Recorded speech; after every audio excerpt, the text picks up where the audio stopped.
All right, everybody, welcome back to a new episode of Ask a Catholic Therapist. My name is Dr. Matt Bruninger, and we have a question this week from Clayton Carrier.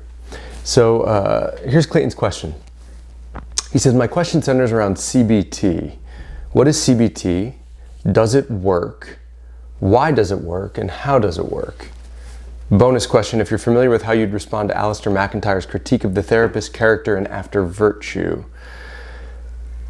Okay, yeah, if you're familiar with it, how would you respond to Alistair McIntyre's critique of the therapist character in After Virtue? Okay, so let's talk a little bit about CBT first. So CBT stands for Cognitive Behavioral Therapy. Cognitive Behavioral Therapy. And so essentially, CBT, broadly, historically, comes after behaviorism. So behaviorism was really interested in punishment and reward and stimulus and response.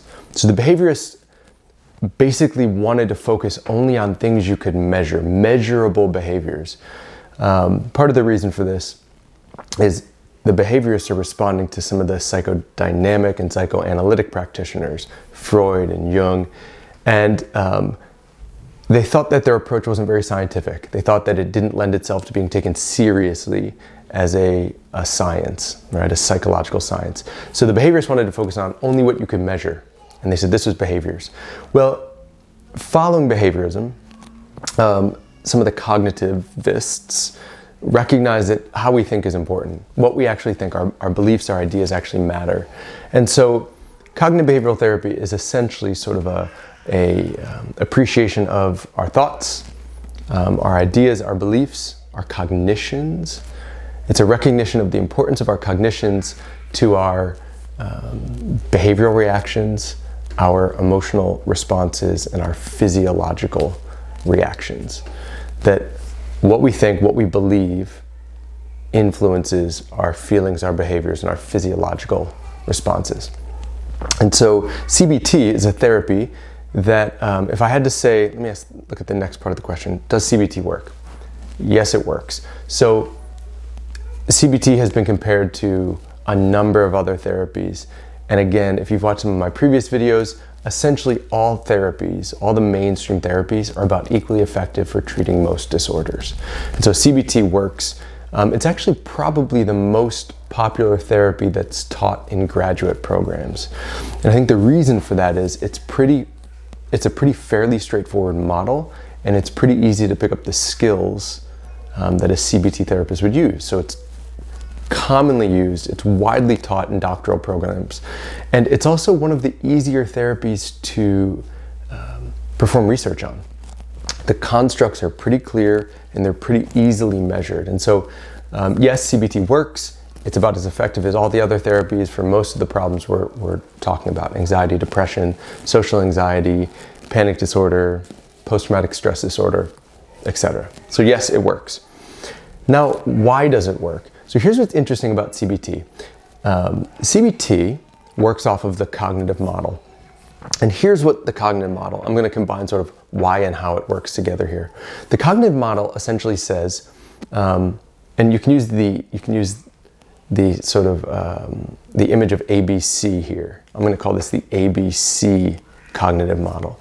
So the ABC of the cognitive model says that there's an A, right? An A stands for an activating event.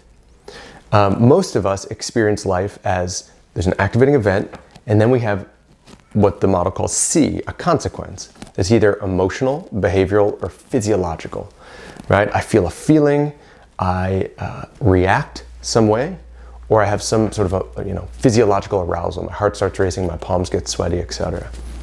So most of us live life as if the activating event caused the consequence, right? So I get into a car accident and I feel anxious and angry and I get out of the car screaming. Why? Because the person behind me rear-ended me, right? Activating event, I get rear-ended. My emotional reaction is I feel anger, I feel anxiety. My physiological reactions, I feel sort of sweaty and my heart's racing. And behaviorally, I get out of the car screaming. And so if you said, why'd you get out of the car screaming? I'd say, well, because they rear-ended me. Most of us live life as if A causes C. Activating event causes the emotional, behavioral, and physiological consequences. The cognitive model says this: there's an intervening B, a belief. B stands for belief. So the cognitive model wants to posit that it's not the event that caused your reaction or consequence, it's your belief about the event. It's your belief that causes you to interpret the event a certain way. So the cognitive model would say, why did I feel angry, anxious? Why did I hop out of the car screaming? Well, my belief, I have to explore my beliefs. What were my beliefs about the accident? I don't have the money to get a new bumper right now. We're already behind on our bills. I'm going to be late for work, and that's only going to hurt me more financially. Right? If those are my beliefs, then I'm going to get out of the car feeling angry, anxious, maybe even yelling. Now, let's say my beliefs are, it's not a big deal. I've got lots of money in the bank. I'm a well-respected employee. It doesn't matter if I'm late, and I make plenty of money anyway. If those are my beliefs, somebody rear-ends me, I might get out of the car feeling peaceful, compassionate, at ease, right? The ABC cognitive model here says that it's not the activating event that causes your distress, your discomfort, or your reaction. It's your belief about the event. So how does cognitive behavioral therapy work? I think there's two things it does primarily, two things. The first is cognitive behavioral therapy wants you to learn to recognize your beliefs, right? Recognize your beliefs. So anytime you have an emotional reaction, anytime there's a behavior or a physiological arousal, recognize the belief. And then CBT asks you to do two things. Either gather more evidence to see if that belief is rational, right? Gather evidence to see if the belief's rational, or recognize the thought error that's present in the belief. Now, in the next video, I'm going to talk about the 10 common thought errors that CBT identifies. CBT thinks that there are 10 ways that our thoughts tend to sort of fall into error. 10 ways that they're sort of systematically biased. And we need to learn to recognize those thought errors, because those thought errors get in and they cause our beliefs to be irrational.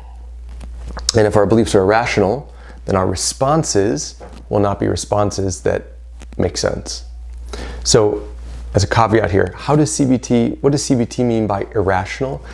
So when CBT uses the word irrational, what they mean is your beliefs don't fit the evidence or make the best sense out of the world.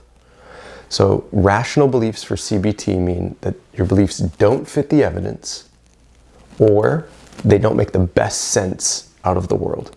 We want beliefs that fit the evidence we have and beliefs that make the best sense out of the world. And if we have those beliefs, then our behavioral, emotional, and physiological responses should be consistent or in conformity with reality. So it's not that every time I get rear-ended, I should jump out of the car peaceful. You know, there might be circumstances when my beliefs about the situation cause me to hop out of the car feeling angry or anxious. CBT isn't trying to get rid of negative beliefs. It's trying to help us to have negative beliefs in the right circumstances and to the right degree, to the right proportion.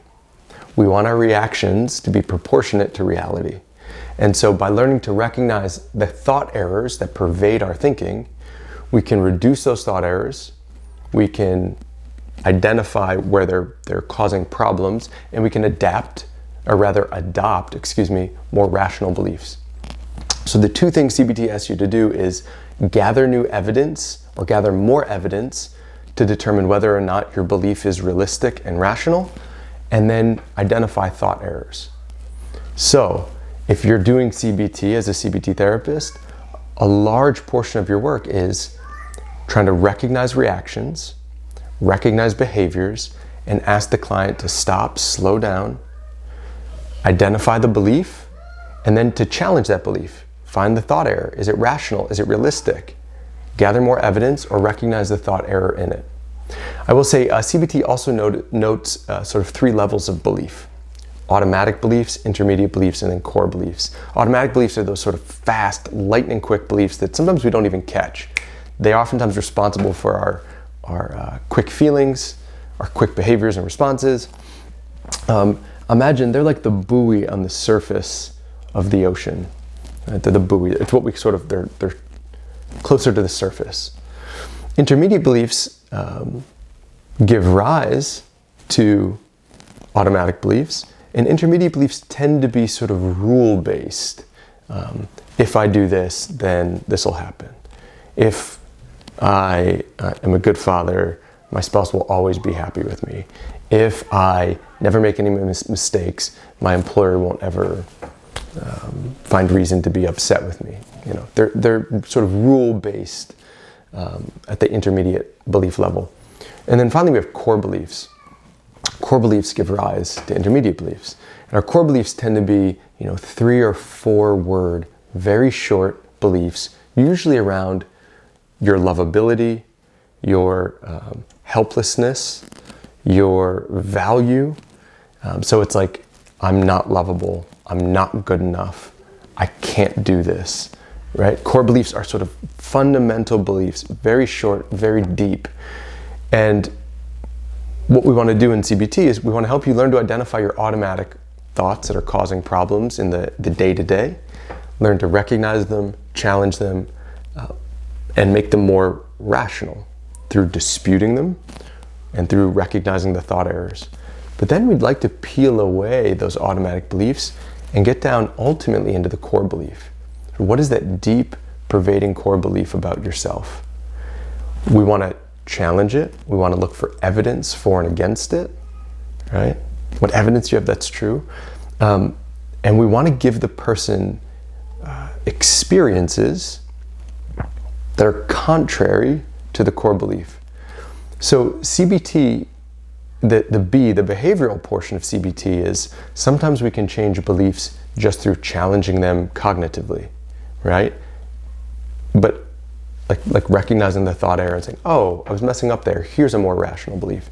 But sometimes what we actually need to do is we need to act our way into right thinking. We need to behave and do things to challenge and change our belief. So sometimes in order to find out that you're lovable, you need to take the risk of putting yourself into a relationship with somebody and actually find out how they respond to you. Sometimes to find out whether or not you need to be afraid of heights, you need to actually climb the ladder. So, one thing you might do in therapy is actually have somebody climb up a ladder, go up 10 feet. What happened? Was your belief that if I climb up, I'm gonna fall, right? I'm always gonna fall, I'm always gonna get hurt. Was that belief accurate? Was it true? Was it rational? Rather than trying to have them just cognitively dispute it, which sometimes doesn't always work, you give them the behavioral experience of it so that their brain learns, I don't always get hurt when I climb up a ladder, right? So, you can use behavioral interventions, right? Ask the client to do things that give them a new experience, which ultimately change their belief about how they think about themselves, others, and the world. So that's the broad stroke of CBT. Why does it work? It works because you're fitting a person's beliefs, right, to reality. You're making, I think what you're doing, from a Catholic perspective, you could say you're making their beliefs and their ideas more true. And so it allows them to respond in a more rational, true way. Sometimes we're going to be sad. Having the right beliefs means that sometimes we will be sad, but we'll be sad in the right circumstances to the right proportion, and we'll respond appropriately. So that's CBT. That's how it works, right? The cognitive model, challenging, faulty beliefs, recognizing beliefs, recognizing thought errors, gathering evidence, engaging in behaviors that contradict irrational beliefs. That's how it works. And why it works is because it fits our beliefs to the truth of reality.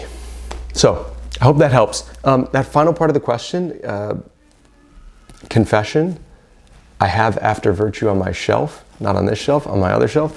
I haven't read it. But if you see this video, Clayton, I would love it if you could maybe write out or give me maybe a sketch of what the argument is against the therapist character, what the critique is, and I'd be happy to respond to that as well. So hope this helps. Hope this gives you sort of a general understanding of CBT, how it works, why it works. And stay tuned. In the next video, I'm going to talk about the 10 common thought errors, what they are, and how they tend to pervade our beliefs and our ideas, and how you can start to recognize them and challenge them. So see you next week. Keep sending the questions in, y'all. You have great questions. I have a bunch here. It's going to take me a while to get through them, but I'm really loving this. I'm having fun, and I hope you guys are too. So we'll see you next week.